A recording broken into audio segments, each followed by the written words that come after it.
దేవుని పరిశుద్ధ నామానికి మహిమ కలుగునుగాక. యేసయ్య పరిశుద్ధుడు, పరిశుద్ధుడు. మనల్ని కూడా పరిశుద్ధులుగా ఉండమన్నాడు. దానికి కావలసిన సామర్థ్యాన్ని మనకు ఇచ్చాడు.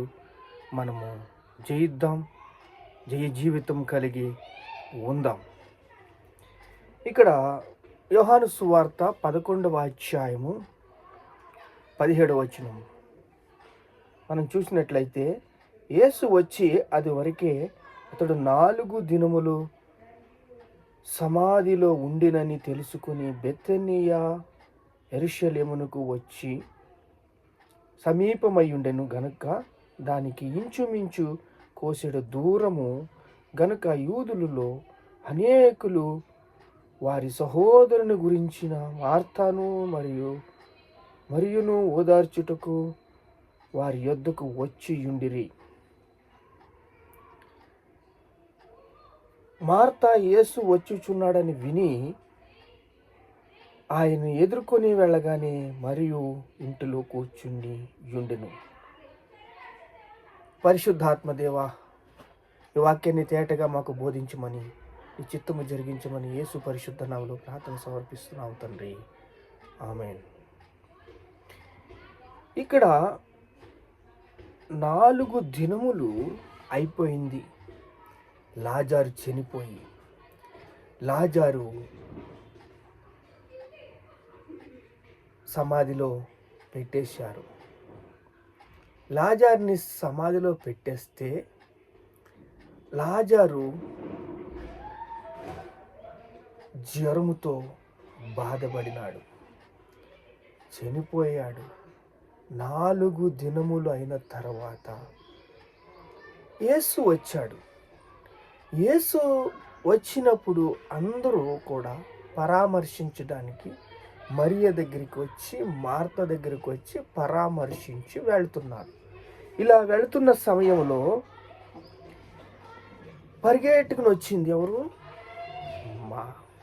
మార్త. మార్త వచ్చి ఏమంటుందంటే, మార్త ఆయనతో అంత్యదినములలో పునరుత్థానమందు లేచినని ఎరుగుదుము. అందుకు యేసు, చూడండి ఇక్కడ 21 చూస్తే, మార్త యేసుతో, ప్రభువా నీవు ఇక్కడ ఉండినట్లని సహోదరుడు బ్రతుకుండును. నువ్వు ఇక్కడ ఉంటే సమస్య లేకపోతుందయ్యా, బ్రతుకుండునయ్యా.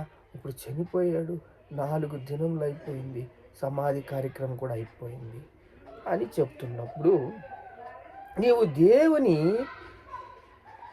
ఏమడిగినను దేవుడు నీకు గ్రహించునని ఎరుగుదనని.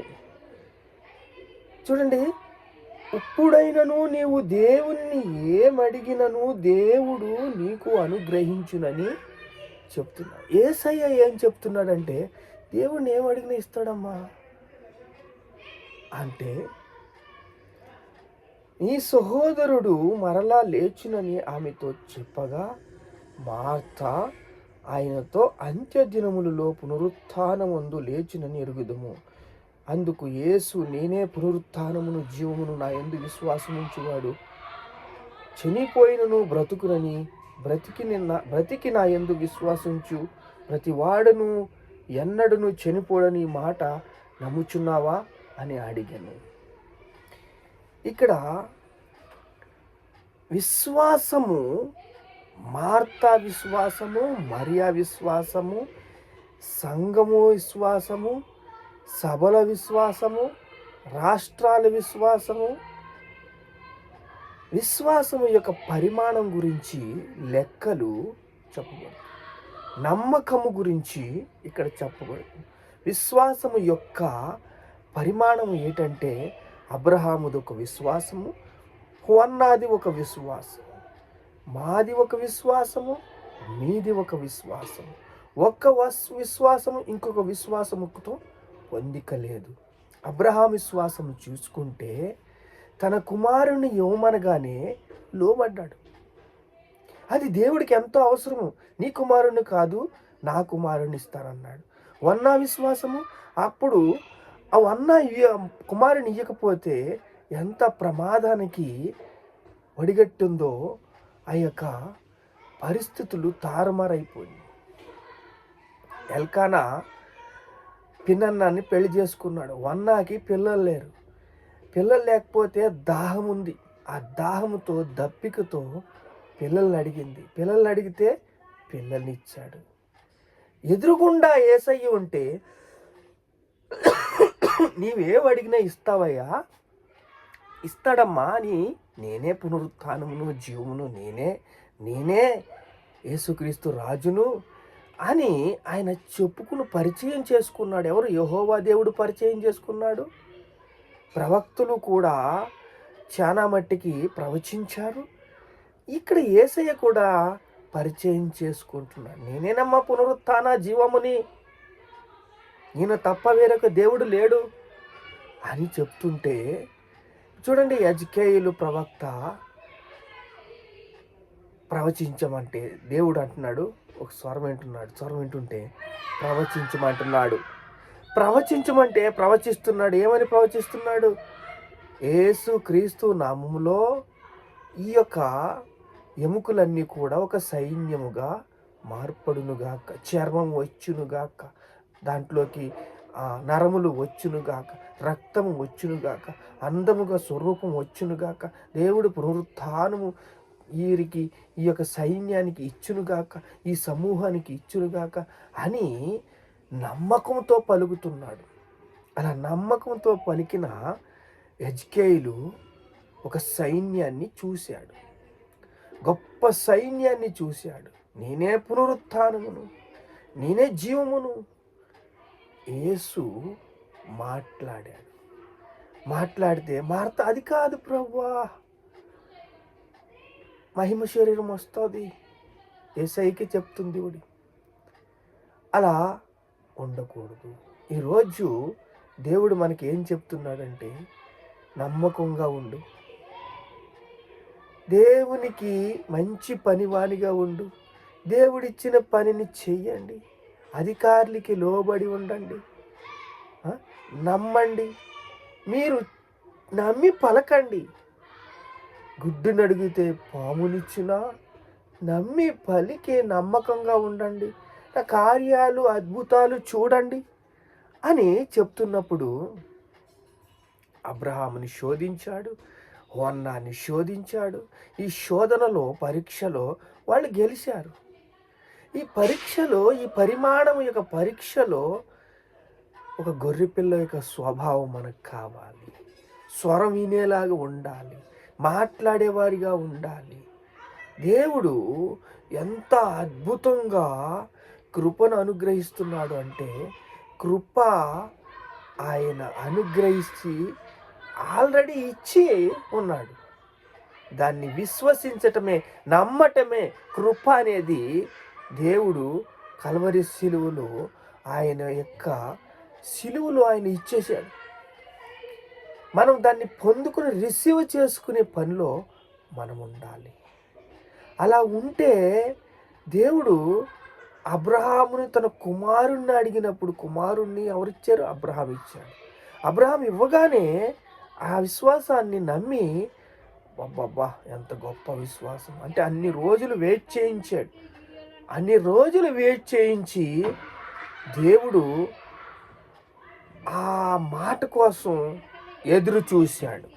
ఆ మాట కోసం ఎదురు చూసి దేవుడికి కృతజ్ఞతాస్తుతులు చెల్లించాడు. దేవుడి కృతజ్ఞతాస్తుతులు చెల్లించి, దేవుడు గొప్ప రాజని, యేసయ్యకి పట్టం ఇచ్చాడని, యేసయ్య నామలో ప్రతి మోకాలు వంగుతుందని దేవుడు అతనికి నేనే పునరుత్థానమును జీవమును అని చెప్తున్నాడు. నేనే పునరుత్థానాన్ని, జీవాన్ని నేనే అని చెప్తున్నాడు. ప్రార్థన చేసుకుందాం.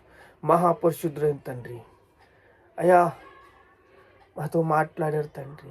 జీవమును నేనే, పునరుత్థానము నేనే అంటున్నావు తండ్రి. నీకే స్తోత్రాలయ్యా. అవునయ్యా, మేము నమ్మటం లేదు, నమ్మకం కావాలి, విశ్వాసం కావాలి. అబ్రహాం విశ్వాసము, అన్నా విశ్వాసము, దేవుని కృప, దేవుని దయ, నేనే పునరుత్థానమును జీవమును నేనే అంటున్నావు తండ్రి. నన్ను అడగండి, నేను మీకు ఇస్తానంటున్నావు తండ్రి. ప్రభు, సమయము, సందర్భం ఈరోజు అనేక రాష్ట్రాల్లో ఎంతో లోటు ఉందయ్యా. అందరూ అంతటా మారు మనసు పొందాలని శత్రు పాదాల కాడికి వస్తారన్నావు. ఎంతో నమ్మకమైన వారిని నువ్వు ఎదురు చూస్తున్నావయ్యా. అయ్యా నువ్వు అడిగితే ఇస్తావు తండ్రి.